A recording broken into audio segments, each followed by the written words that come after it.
Welcome back to our second installment of License to Legacy Goldeneye. I'm host Javi Trujillo, and joining me once again is Bill Koenig of the Spy Command. How are you today, Bill? Hanging in there on a snowy day in southeastern Michigan. Excellent. And Mr. David Leigh from the James Bond dossier has returned once again. How do you do, David?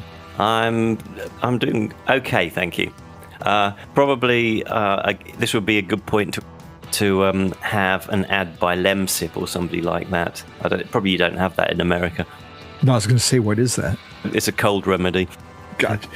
No, I think our cold remedy of choice over here is NyQuil. It has a giant Q in the middle, and an awful green flavor, like a green death flavor, I think Dennis Leary once described it as. Must be good if it doesn't taste good. It's effective, right? Yeah. But when last we talked, we were discussing the main titles by Daniel Kleinman.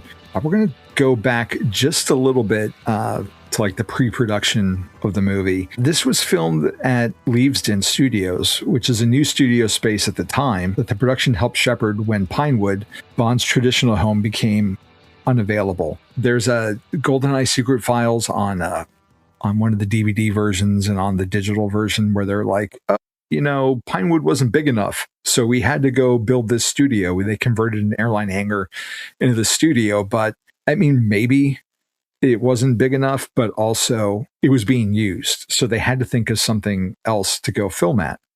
And yeah, I think that was the bigger problem, wasn't it? Yeah. In fact, it was a Rolls-Royce factory where they made aircraft engines. Okay. And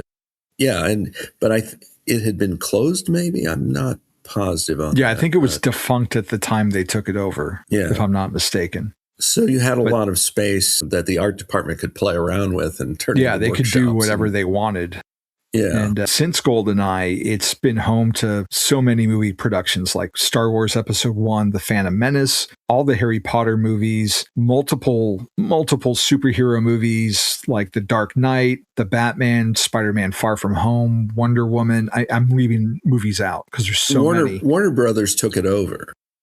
Yeah. It's now Warner Brothers Leavesden Studios. Yeah, because I think David and I were on this podcast on James Bond and Friends, and they noted that if you look up the history of Leavesden, they don't bother to mention the Goldeneye connection. They only talk about Warner Brothers. Yeah. But, well, its Spy Connection doesn't stop with Goldeneye. The Man from Uncle. The Kingsman movies, one of the Jack Ryans, The Last Jason Bourne, Bill's favorite, The Man from Uncle, Mission Impossible Rogue Nation, even Die Another Day filmed there, which, is a nice bookend for Pierce unintentionally of starting and ending at Leavesden. But I mean, that had to I didn't know that. I didn't know Die Another Day film there. Yeah. Okay. That had to have an impact on the UK for sure. So that's definitely one of the legacies of this movie is what it helped for future movies non-Bond related. And one of the most enduring aspects of Goldeneye is the casting of Judi Dench as M. In the Goldeneye script and the literary version, she's called Barbara Maudsley in this incarnation. When she returns in the Craig era, her name gets revealed in Skyfall as Olivia Mansfield. And even though she passes away in that movie, like her presence is felt in the two subsequent films in some fashion, be it video or memorial painting. And in addition to all those movies, she also voices across several games during her tenure. And she was an amusement park ride. Yeah.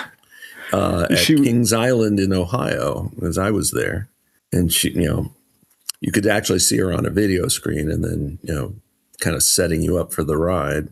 She gave like an authenticity to the role because she has such a presence. And then to have her be in like video games or theme park rides, like it just gives it a gravitas that normally wouldn't be there. And she was inspired by Dame Stella Remington, who was the head of MI5 from 92 to 96. And I mean, she's inarguably left a lasting mark on the world of 007. What did her casting mean for the franchise?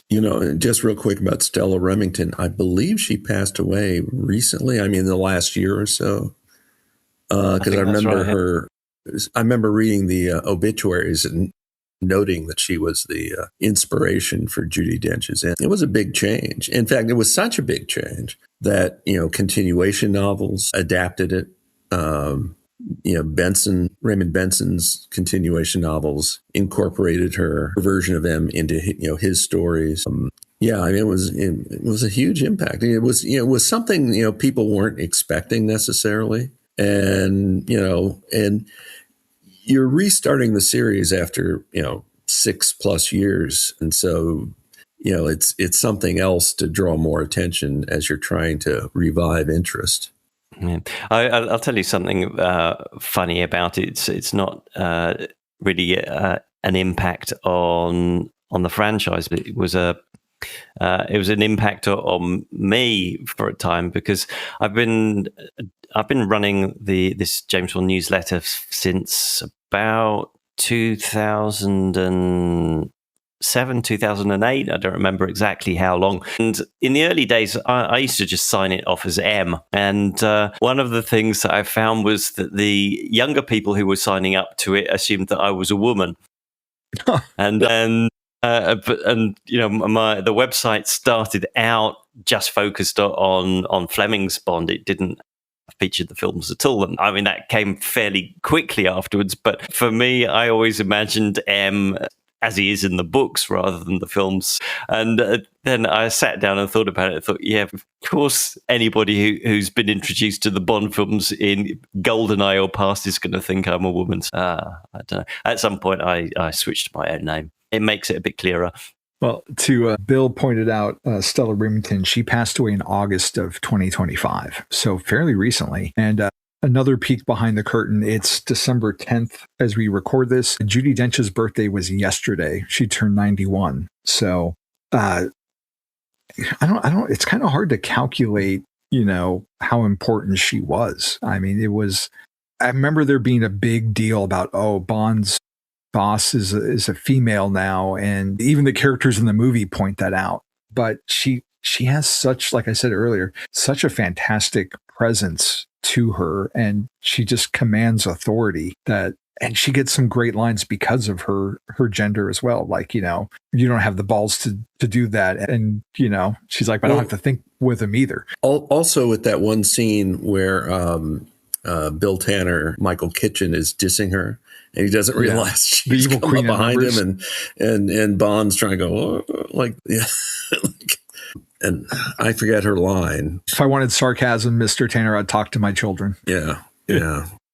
But there was also, though, a side effect in future films, because in this movie and the next one, Tomorrow Never Dies, it's the traditional, M gives Bond a mission and sends him off on his way. But then starting with The World Is Not Enough, and I've seen Michael G. Wilson talk about this, like, we've got this great actress, we've got to use her more. And so then, it became, she began to take a bigger part in the movies. World Is Not Enough, she actually gets captured. She has history with Elektra. Yeah. And then Die Another Day. She's more prominent as well. In fact, I remember in 2002, the U.S. news magazine 60 Minutes did a feature story on her. You saw them, as part of the story, you saw them filming one of the Brosnan Judi Dench scenes. You couldn't tell the context, of what they showed, but I was certainly intrigued watching it. And I remember the correspondent was the late Ed Bradley. And in the interview part, like, why do you do this? Like, you're like one of the greatest actresses. This is like, I forget exactly how he phrased it, but essentially this is escapist pap, and she gave it back to him sort of like the way M would, Bond movie. It was like, it was perfectly, she gets a big kick out of it. Why not do it? That was the gist of what she said. That's not a direct quote, but because after she became M, I know she won at least one Oscar, Shakespeare in Love. So anyway, she, very prominent role this movie going forward until they wrote her out. But anyway, she was so good that when they rebooted the franchise, they kept her. Like everyone else got pushed to the curb, but she hung around. Yeah, but the story is that wasn't really intended. It's saying something to Barbara. Yeah, I think Barbara took her out to lunch or to dinner, and she was explaining how it was going to be a new Bond and so on, and she said, and Judi Dench said, "So when do we start?" Yeah. And again, because she's so good, you can't say no to her. So a key influence on the film was that in the 6 years between License to Kill and Goldeneye, the Cold War came to an end. And we mentioned it with the statues and everything. One of the themes of the film is how Bond is a dinosaur, a relic of the Cold War, as Judi Dench says. How did Goldeneye make Bond relevant again for this new world order that the teaser trailer mentions? And do the references to him and his attitudes of being outdated need to be addressed? And has it dated Bond going forward from this movie? Yeah, well, I think there's one thing about this that doesn't really sit very comfortably with me, is that when we meet Bond in Monaco in his Aston Martin DB5, and he's racing the Ferrari and so on, but he's got the MI6 psychiatric evaluator or whatever she was with him in the car, and he just kind of can't stop it. He acts like just a sex pest rather than a kind of Connery or Roger Moore smooth operator, and I find that really kind of irritating and not what Bond is at all. So I think probably M's accusations against Bond in this film were correct, but I think this was also the first time we'd really seen this kind of thing from Bond. Bill, what do you think? Was the mentions of him being a relic of the Cold War too much? Does it kind of date the movie 30 years on? I think they kind of laid it on a little bit thick. Plus also, the Soviet Union may have gone out of business, but under Putin, Russia, it's all but the Soviet Union in name. Yeah, we're back in the same place. Yeah. What do you mean the Cold War's over?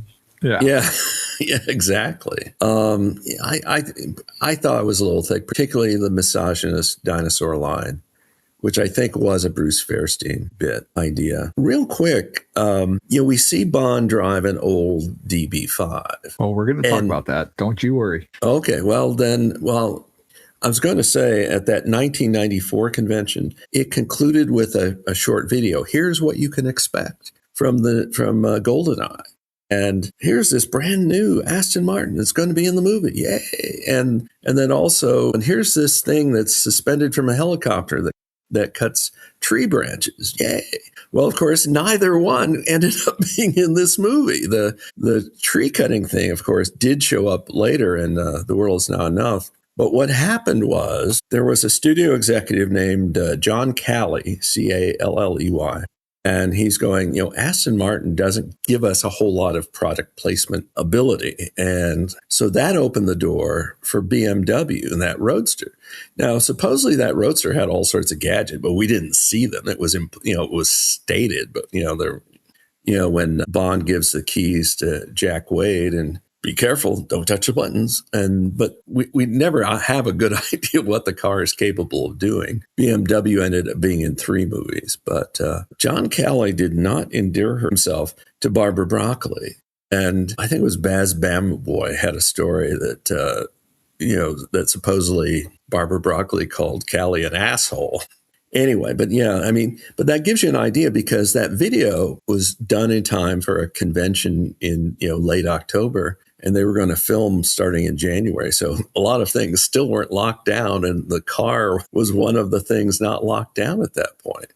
So I see the need for why they felt they had to call out attitudes that had evolved by 1995 from 1962. And I wouldn't be surprised if Amazon does something similar. But, looking back at it now, it feels like it kind of helps feed into the narrative that Bond is old and outdated. Like they're calling it out so you can't say it. But by doing that, they're kind of pigeonholing him into being this anachronistic concept because we always have the books going back to like the 60s and 50s, but the movies keep going forward, at least for now. So I don't know. Like I wonder sometimes if it did more harm than good in the long run in making the character seem outdated, even though we know, like, you can use your common sense and know, like, okay, yeah, you don't want to act like this in real life. And another aspect of the legacy of Goldeneye is the absence of Felix Leiter, presumably due to his maiming in the end of License to Kill. Did Felix need to be absent from the Brosnan era? And was Jack Wade a suitable replacement or too uncouth for Bond? How do you feel about that, David? I think he's fine. I don't really think about Jack Wade versus Felix Leiter. I don't like to have the recurring characters pop up in every movie. You know, it's good to see Felix every now and then. We don't need him in every movie. So yeah, it was probably, even though the Bond films had rested for a few years and we had a new actor, it was probably okay to rest Felix as well, yeah. Trivia, Jack Wade was named after Kevin Wade, who was one of the screenwriters. He did not receive a credit, but he apparently devised the character and named it after himself. Was it weird to have Joe Don Baker, who was the villain in 1980's Living Daylights, now play a supporting character 8 years later? Or did Maude Adams kind of break that mold so it was okay? Well, and not only Maude Adams, I mean, in terms of a big role, but, you know, Nadja Regan was in From Russia with Love and Goldfinger. Martine Beswick was in From Russia with Love and Thunderball. They historically haven't worried too much about that. I mean, I've seen some Bond fans fret about that. And it's like, couldn't they have gotten a different actress? Like, well, you know, you're dealing with a pool of actors and you've got some that you know can do the job. So why not? Anyway, it didn't bother me, is my way of answering your question. It didn't bother me either. And also we had a new Bond. So, you know, it's if you're going to be bothered about that, you should be bothered that Bond's appearance has changed as well. But should every Bond actor have their own Felix? It's not something that I'm really concerned about. I don't care. No.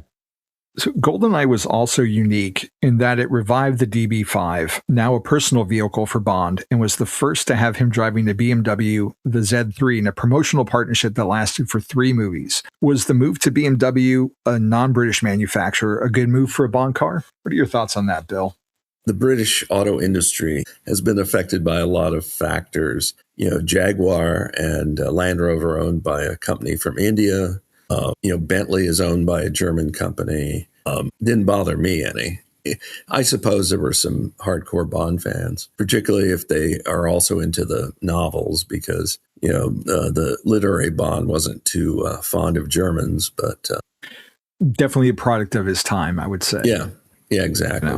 So no, it didn't bother me at all. David, I know the answer to this, but maybe our listeners don't, so I'm going to put this to you. Do you applaud or moan at the calling the DB5 back into service, where it's only been absent from 2 movies since then?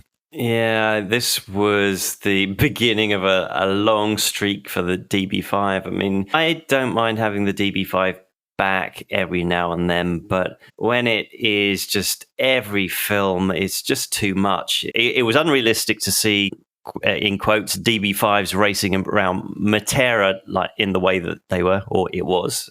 Equally, there's no way that Bond at that stage a 31-year-old Aston Martin would have been able to beat a modern Ferrari. It's ridiculous. It doesn't matter who the driver is, almost. Maybe Q Branch modified it for personal use, just like the champagne thing.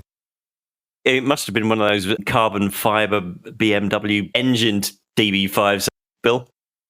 Yeah, exactly. The replicas. Well, yeah, I mean, it was fine for this movie, but like, yeah, it fell into overuse. Just recently, there was a story, I think it was from the BBC, about someone had bought a vintage Aston Martin and ended up spending £1 million to they paid Aston Martin to, rehab it. And, they showed some of the video. It was just like... it was barely in a condition better than it was at the end of Skyfall. Yeah. That thing was falling apart. I mean, that's a whole other conversation of, is this even the same car when it had that much work redone to it?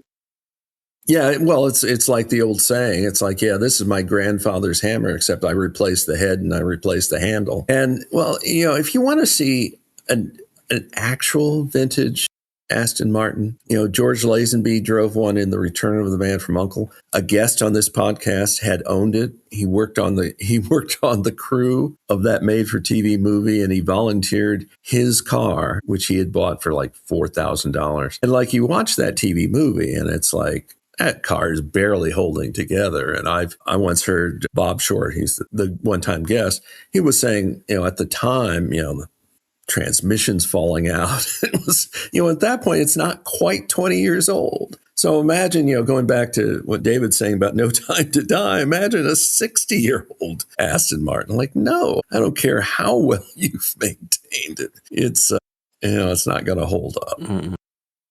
I've got 6 versions of the DB5 in my office right now as we speak, not to mention a print.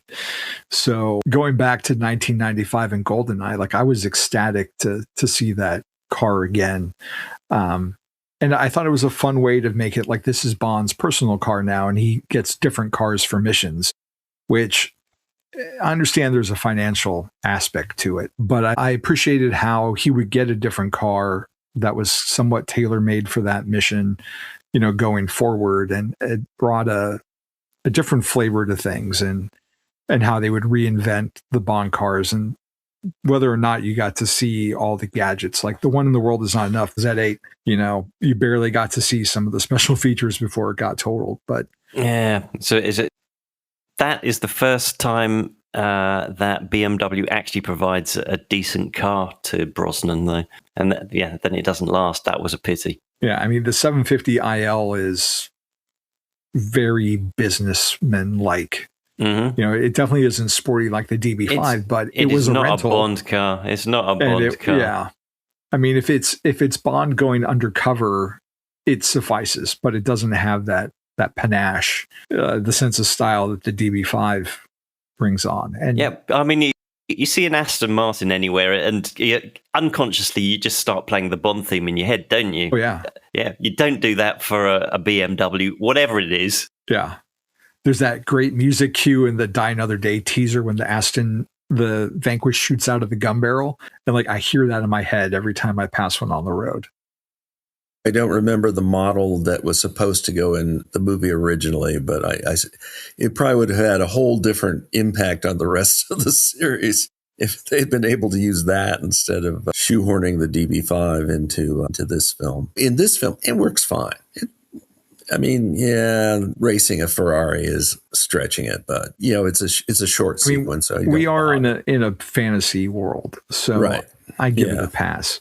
Yeah, and it's not as ostentatious as turning invisible. So, right. Good point. Okay. Yeah. That wipes out all my arguments. Yeah, and it just gives you, because let's be honest, like the Z3 is a disappointment. Like, it was cool looking, at least to me, and I kind of wanted one, but like it just sits in Q's lab, and then we see it driving once. It doesn't have, because of budget when they got it and deals and all that, like, they didn't get to do a sequence around it. So it feels really unfulfilling. Because they mention all the things it does, but you never see it. At least when you see the DB5, you think of Goldfinger and the tire slashers. You think of the water spray and Thunderball. You think of the ejector seat. And that's only in your imagination, or 007 Racing when it comes to the Z3. So another new partnership that Goldeneye forged was with Omega, which has been on Bond's wrist since. And while Brosnan only upgraded his initial watch from the film from quartz to automatic, Craig took more liberties in an effort to distance himself from Pierce. Was this a suitable choice, as it was a change from the books, and how has having Omega influenced the fandom? Well, there are a lot of Bond fans who wear Omega watches because of Bond. So, and I think I'm talking to one at the moment. You just might be. Yeah. I think it's had a huge influence on what Bond fans wear on their wrists. But as a kind of hardcore literary Bond fan, I would have preferred him to stay with Rolex. I can certainly understand that. It's not that I've got anything particularly against Omega, but it's not Fleming. It's a change from Fleming, so I don't really like it. Sorry. Do you think that's because of when Omega wasn't, deemed as luxurious at the time when Fleming was writing? Was that because they were issued to like the RAF during World War II? Bill's showing off his watch at the moment. Well, my watch stopped, so I was just. Sorry, what was the question, Javi? Omega at the time is not, the luxury brand in the 40s and 50s. Do you think that played into Fleming's choice, both personally and for the books? I have a theory that probably Fleming liked Rolex because of its association with the ascent on Mount Everest, which was, I think, was it 53 or something like that? He wore a Rolex Explorer himself. I think that his idea for Bond was that Bond wore a Rolex Explorer, and I think it's all because of the ascent on Everest, as I said, because it's the kind of thing that Fleming was really interested in, and I think that would have excited him. So I think it's that. Bill, what are your thoughts on Omega?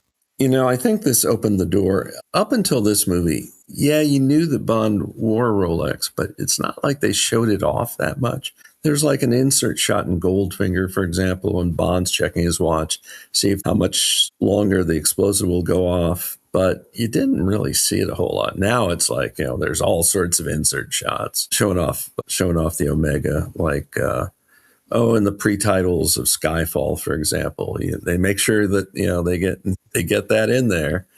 And Craig's. And it's like, I don't know in the early Bond movies if that was really a product placement deal or not. I can't attest to that because I wasn't alive, and I think the internet and social media definitely plays a part in all this as well. But from what I've seen from behind the scenes documentaries, like there wasn't that brand partnership in like the Connery era or the Moore era that you get today with Brosnan and Craig. Well, in America, the TV series I Spy, Robert Culp wore a Rolex, but you only see the watch if it's like part of the plot, like checking to see if an explosion's about to go off or not. It is more noticeable. In 2024, there was this thing called Gather All, and one of the organizers gave another organizer an Omega watch. It was part of the ceremonies of it's a Bond event in New Jersey. It's just more. It just seems a lot more self-conscious because it is a product placement deal.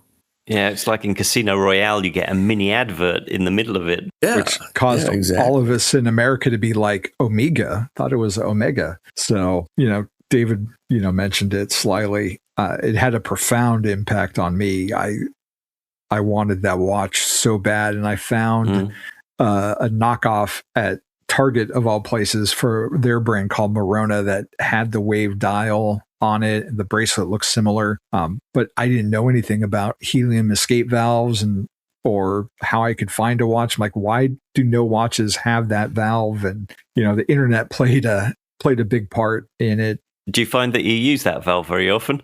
All the time when I'm diving at my desk. 100%. No, not at all. It's okay. So like for me personally, one of the things I like about it is having that valve.